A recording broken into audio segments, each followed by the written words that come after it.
Bonjour à tous. Aujourd'hui, nous allons parler du théorème de superposition.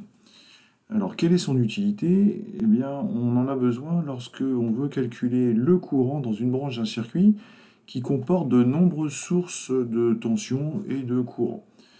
Donc, on va le lire ensemble, ce théorème.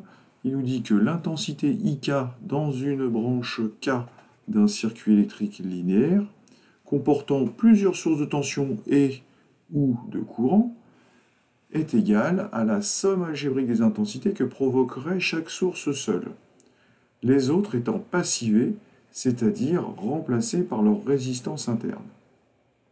Alors voyons sur un exemple ce que cela donne. Vous remarquez dans ce circuit, à gauche, le générateur de courant I1R1 et à droite, le générateur de tension E2R2. Nous souhaitons calculer le courant dans la résistance R que nous avons appelé ici IR. Donc appliquons le théorème de superposition en plusieurs étapes. L'étape 1, je vais prendre I1 seul et je vais passiver E2. E2 est passivé. Donc si je tiens compte que de I1, je vais redessiner mon schéma ici avec la source de courant I1 que je conserve. Voilà. R1, I1. Bien sûr, je cherche le courant dans la résistance R, donc je garde cette résistance R. Et qu'est-ce que je fais de la source de tension E2R2? Je l'éteins. Éteindre une source de tension, ça veut dire quoi? Ça veut dire qu'elle délivre une tension nulle. Donc ici, là où j'avais ma source de tension, qu'est-ce qui délivre une source de tension nulle ici? C'est un court-circuit. Si je mets un fil entre ces deux bornes-là, il n'y a plus de tension. Donc je mets un fil, et donc finalement, qu'est-ce qui reste? Il reste la résistance R2, qui est la résistance interne de la source de tension. Donc la source de tension E2R2 est passivée, il ne reste que sa résistance interne. Je vais calculer le courant IR, alors je vais le noter IR', parce que c'est le courant qui est dû juste à une source de tension. À la source de courant, pardon, IR', qui se situe à gauche. Donc là, si vous connaissez votre cours, vous voyez que vous pouvez appliquer le diviseur de courant.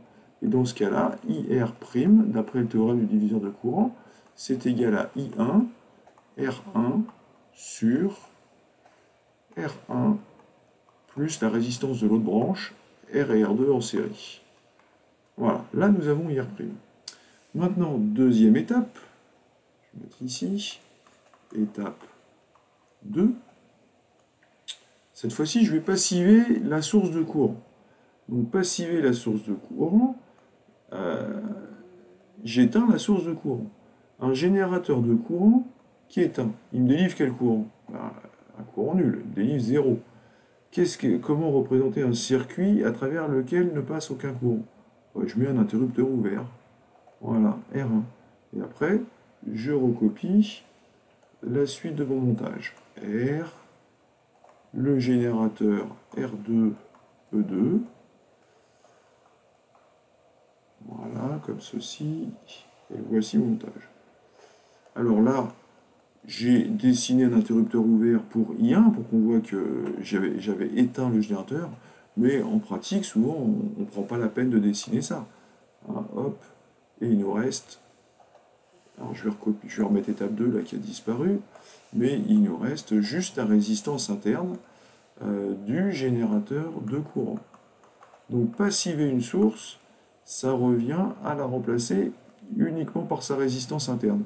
Que ce soit un générateur de courant comme ici dans l'étape 2, ou un générateur de tension comme ici dans l'étape 1. Ensuite, je calcule le courant qui circule dans R. Je vais l'appeler IR seconde, puisque c'est l'étape 2. Alors, attention au sens des flèches. Vous voyez que les flèches tension et courant pointent dans le même sens.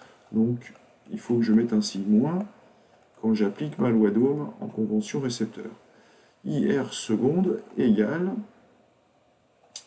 E2. N'oublions pas E2, pas E carré, E2. N'oublions pas le signe moins devant, que divise la résistance équivalente vue par le générateur E2. Qu'est-ce qu'il voit? il voit les trois résistances R1, R et R2 en série. Voilà. Et une fois que j'ai fait mes étapes 1 et 2, au final, je vais pouvoir dire que le courant IR, il vaut IR', le courant dû au générateur de courant I1R1, plus IR seconde, le courant dû au générateur de tension E2R2.